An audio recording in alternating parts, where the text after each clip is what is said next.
Seigneur soit avec vous. Évangile de Jésus-Christ selon Saint Luc.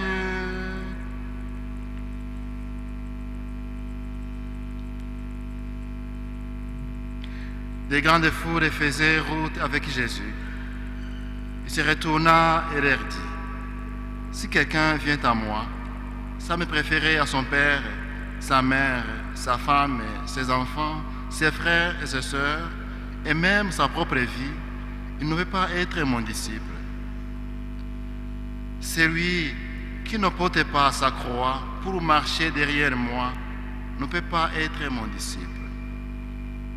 Quel est celui d'entre vous qui fait bâtir un tour et qui ne commence pas par s'asseoir pour calculer les dépenses et voir s'il y a de quoi aller jusqu'au bout? Car s'il pose les fondations et ne veut pas achever, tous ceux qui le verront se moqueront de lui. Voilà un homme qui commence à bâtir et qui ne peut pas achever. Et quel est le roi qui part en guerre contre un autre roi et qui ne commence pas par s'asseoir pour voir s'il peut, avec 10 000 hommes, affronter l'autre qui vient l'attaquer avec 20 000? S'il ne le peut pas, il envoie pendant que l'autre est encore loin une délégation pour demander la paix. De même, celui d'entre vous qui ne renonce pas à tout ce qui lui appartient ne peut pas être mon disciple. Acclamons la parole de Dieu.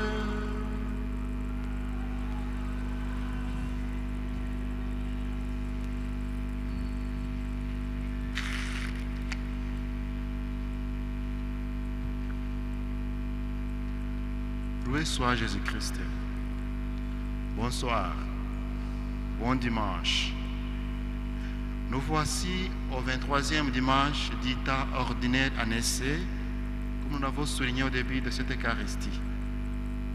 Chaque fois que nous nous rencontrons, chaque fois que nous nous approchons du Seigneur, chaque fois que nous venons vers lui, c'est le moment d'apprentissage, le moment de réconfort. Oui, le moment de le connaître un peu plus et aussi de nous connaître un peu plus. À ce dimanche, nous avons suivi dans la première lecture le livre de la sagesse. Qu'est-ce qu'on nous dit? On nous dit que personne ne pouvait connaître Dieu, ne pouvait connaître sa volonté si ce n'est lui qui l'a faite, qui nous a donné de reconnaître ainsi. Puisque même ce que nous voyons, ce qui est à côté de nous, ce qui est proche de nous, nous ne le voyons pas comme il faut, nous ne le connaissons pas. A fortiori Dieu, que nous ne voyons pas avec nos yeux, mais que nous voyons avec notre foi, avec les yeux de la foi. Jésus, dans l'évangile, nous l'avons suivi, qui est avec la foule. Des grandes foules qui faisaient route avec lui. Il se tourne et les voit, des grandes foules, et dit: si quelqu'un vient à moi, sans me préférer à son père, à sa mère, sa femme, ses enfants, ses frères et ses sœurs, et même à sa propre vie, il ne peut pas être mon disciple.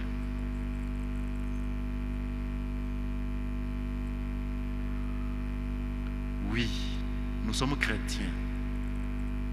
Nous sommes les disciples de Jésus-Christ. Ou mieux parler, nous voulons être les disciples de Jésus, puisqu'il pose maintenant la condition, si nous acceptons de continuer avec lui, nous continuerons aussi à apprendre en étant ses disciples, ses vrais disciples. Amour de préférence pour le Seigneur. le préféré de tout. Oui, soit Jésus-Christ. Vous avez des parents, des enfants, vous avez des parents, des grandes personnes, des grands adultes, vous avez des parents, vous avez des frères et sœurs, les hommes, vous avez des femmes, vous avez des maris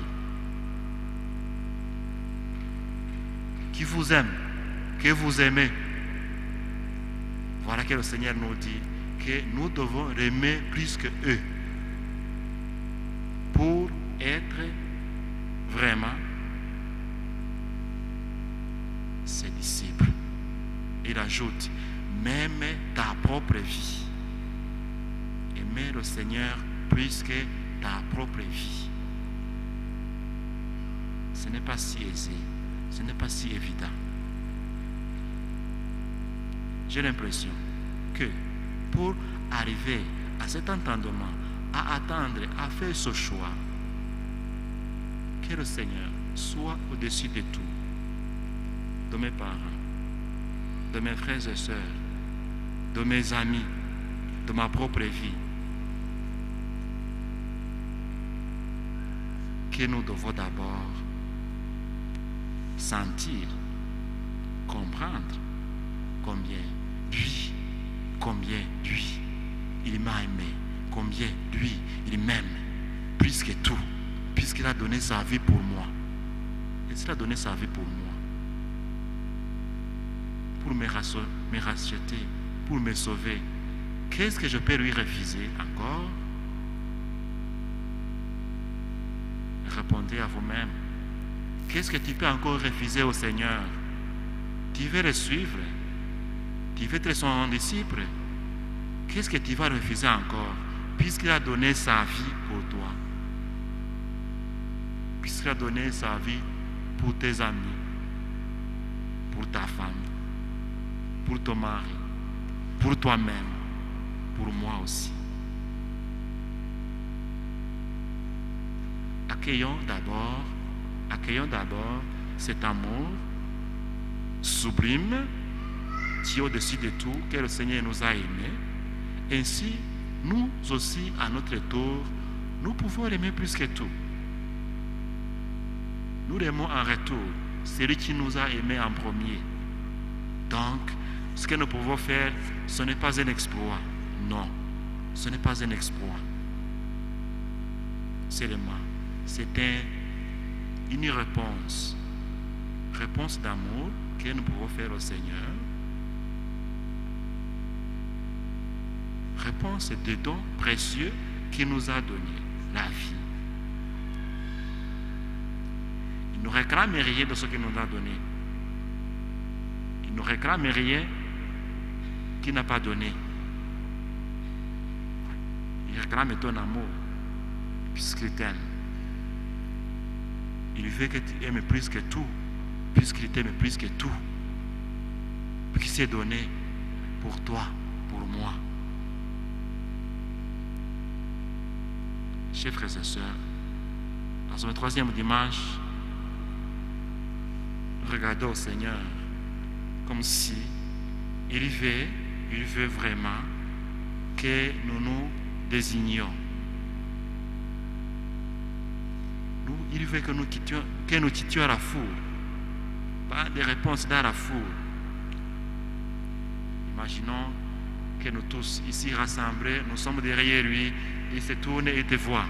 Chacun personnellement, il va répondre alors, toi, moi, toi, terre, toi, terre. Tu veux me suivre? Tu veux être mon disciple? Oui, c'est vrai. Nous voulons être ses disciples, puisque nous sommes venus à sa rencontre, puisque nous sommes à sa suite. Mais il veut alors la réponse. Tu l'aimes vraiment? Tu aimes le Seigneur vraiment? Tu l'aimes plus que tout? Plus que ta propre vie?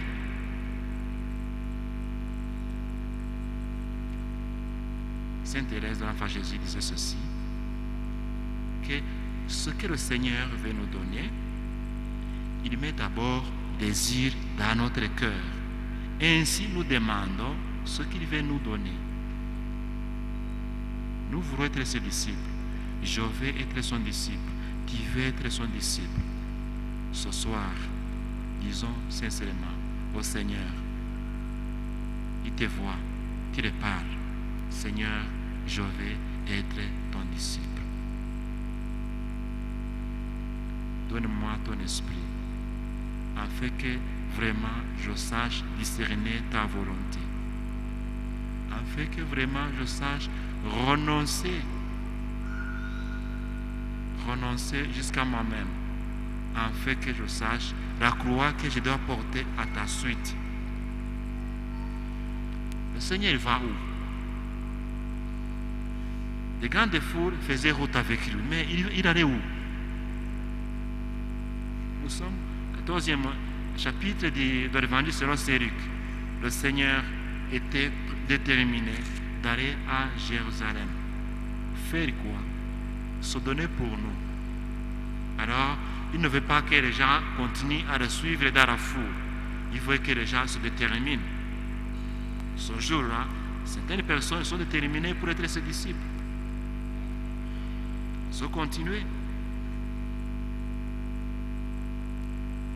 D'autres, j'ai l'impression qu'ils ont dit non. Nous ne voulons pas préférer. Te préférer à tout.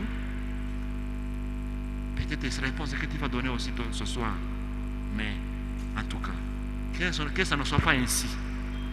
Plutôt, fais une prière au Seigneur. Présente ton intention de cœur. Que tu veux vraiment être son disciple et qu'il t'apprenne à renoncer tout jusqu'à ta vie. À sentir d'abord son amour pour lui répondre en retour. Sinon, ce n'est pas pour nous-mêmes, ce n'est pas pour notre force, c'est sa grâce. C'est son esprit qui nous accompagne, c'est son amour qui nous attire et qui nous pousse à aller vers les autres, qui nous envoie à la rencontre des frères et sœurs. Nous avons suivi Saint Paul, qui écrit à Philémon pour lui parler d'Onésime. Onésime qui était esclave, mais qui s'est enfui pour aller rencontrer Paul qui l'a évangélisé et qui a accueilli l'évangile. De l'esclave, il est devenu disciple. De l'esclave, il est devenu frère en Jésus-Christ, frère de Paul. Alors, il n'est plus esclave, il est devenu frère de Paul, aussi frère de Philémon. Voilà comment accueillir Jésus change les relations. Qui était mon ouvrier à la maison, qui était mon domestique, ma domestique à la maison, devient mon frère. Qui était loin de moi est venu proche de moi, puisque c'est le Seigneur qui nous unit. Nous sommes les enfants de Dieu, les enfants d'adoption que nous avons prié. Le Seigneur nous aime comme tout, comme ses fils d'adoption. Que nous restions dans cette adoption filiale, tout en étant les vrais disciples de Jésus-Christ. Le Seigneur soit avec vous.